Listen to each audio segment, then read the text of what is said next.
Let's face it, Pearl has a pretty bad reputation as one of, if not the most boring brawler in the game. In this video, it's my aim to try and prove otherwise, diving into the nuances of Pearl's main attack, super, and her heat bar, as well as talking about why she has consistently managed to stay in the B tier and above throughout her history. If you want a chance to win future Brawl Talk skins or simply just have fun and a place to talk, join our Discord server, link will be in the description. Also, make sure to subscribe to keep up with the PowerPoints. First off, as always, her stats. Pearl is pretty tanky at a 7800 health and has a normal movement speed. Her main attack is remarkably similar to that of Lola, with 6 projectiles at a 9 tile range, though Pearl has a bit more attack spread.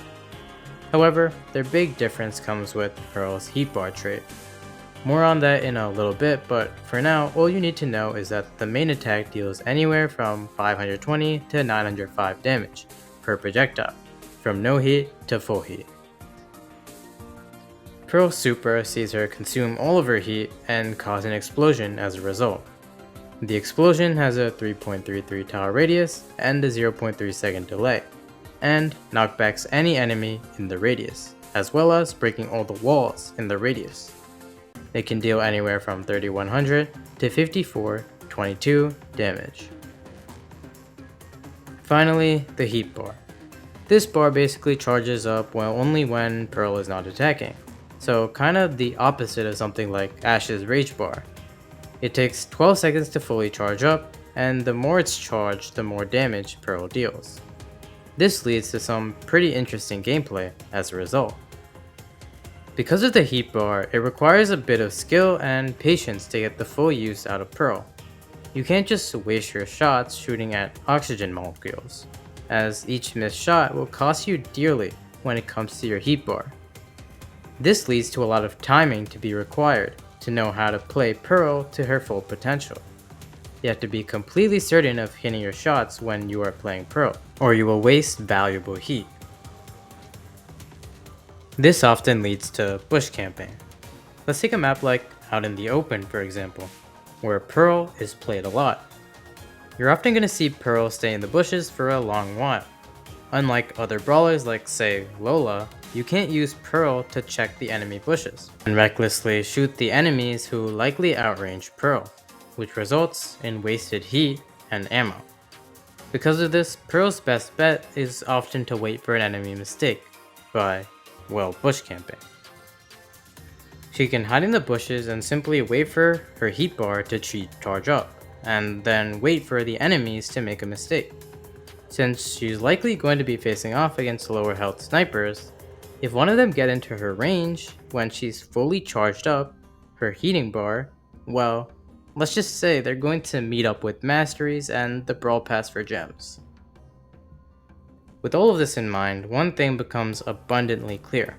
Pearl is quite dependent on good resource management. But what exactly is resource management?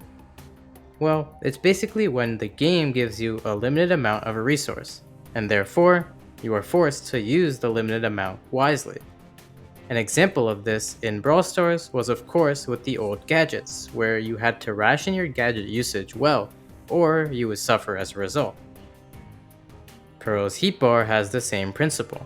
You have to be able to understand when to use it and when not to. Obviously, you want to start out with a fully charged bar, and you only want to use it when you're assured of a shot. But once that's gone, her main attack basically becomes a worse version of Lola's attack. But it's not all bad though, as the basic attack can let you scout bushes, as well as pressure and chip your enemies, without having to worry about wasting heat. Speaking of wasting heat, let's talk about Pearl's super. It's actually remarkably similar to Piper's super. Firstly, they're both supers that are pretty rarely used. Both are tools to use when they're both at a pinch and close range, as they both knock back enemies. Furthermore, they both break walls and can be used to open up the map. Pearl's super is basically her main way of dealing with assassins. For this reason, like the rest of her kit, you just have to save it for the right moment, especially since it uses up all of your heat. Because of this, even if you knock back an enemy, the amount of damage you will deal afterwards will not be that great due to the lack of heat. As for her wall breaking, it can be used to break open up the map, which is good when you're facing off against assassins or throwers, but more interestingly is that Pearl, if I'm not mistaken, is the last brawler other than Mo and his gadget that can break walls, which is quite weird. Let me know what you guys think of this in the comments. But anyway, as I said earlier, a lot of parallels can be drawn between Pearl and Lola. In the Lola PowerPoint, I mentioned that Lola basically has never fallen off majorly, and has always managed to stay above the C tier. Due to their parallels, the same applies for Pearl. In fact, she was very powerful on release, with even more powerful health and a broken gadget. Barring those days, however, she's been one of the most consistently solid and balanced brawlers in the game, alongside Lola. Pearl's stats are definitely above average, with a relatively tanky health for someone of her range, a very good range of course, solid damage, and an anti-assassin tool. With all of these things, barring insane power creep or big nerf, Pearl can't really fall off too far in the meta. And of course, she's also a generalist with barely any bad matchups. Speaking of that, let's talk about her matchups. Her matchups against snipers is probably the most important out of all of these, as that's the class she faces off against the most, due to Pearl's best game modes being Knockout and Bounty. Since Pearl has a very solid range, a tanky health, but most importantly, multiple projectiles, she has a pretty solid matchup against snipers, being able to tank their shots while also chipping them down.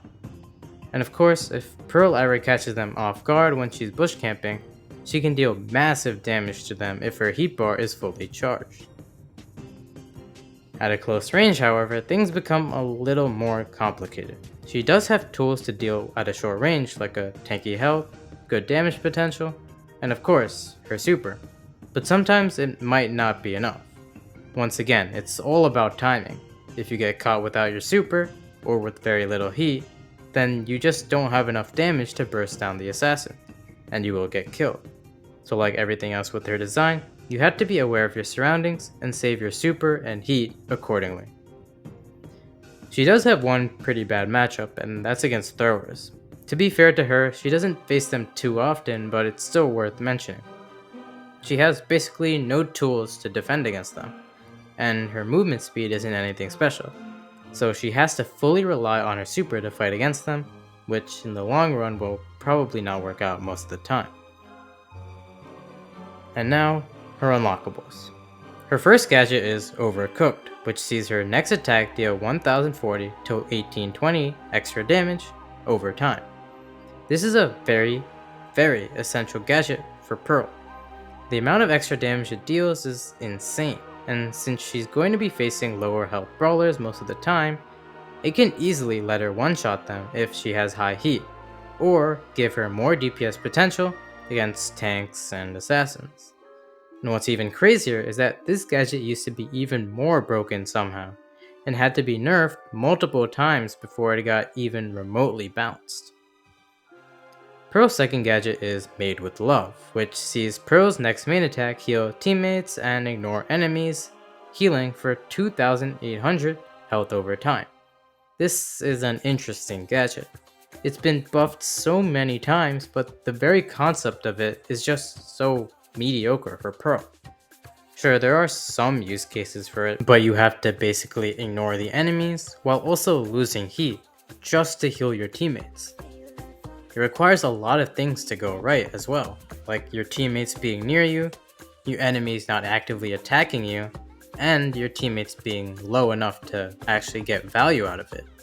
And well, Murphy's Law kind of applies here.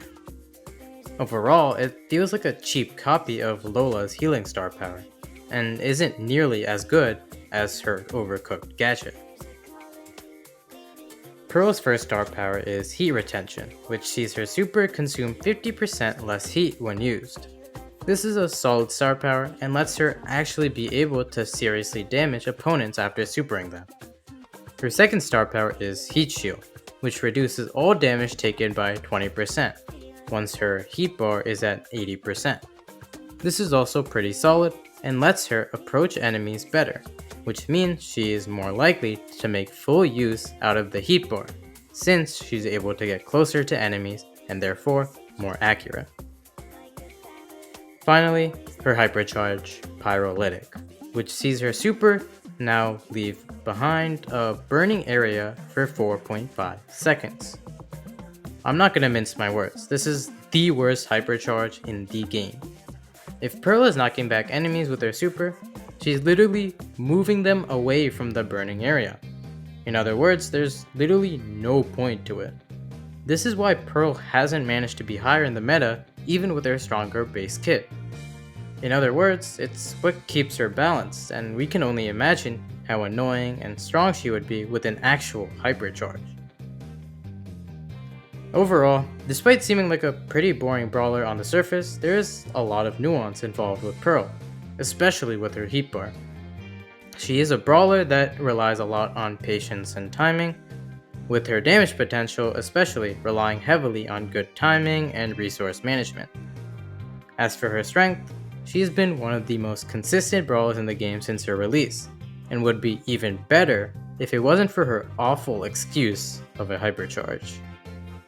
But anyway, thanks for watching. Watch this video, or this playlist, or join the Discord server.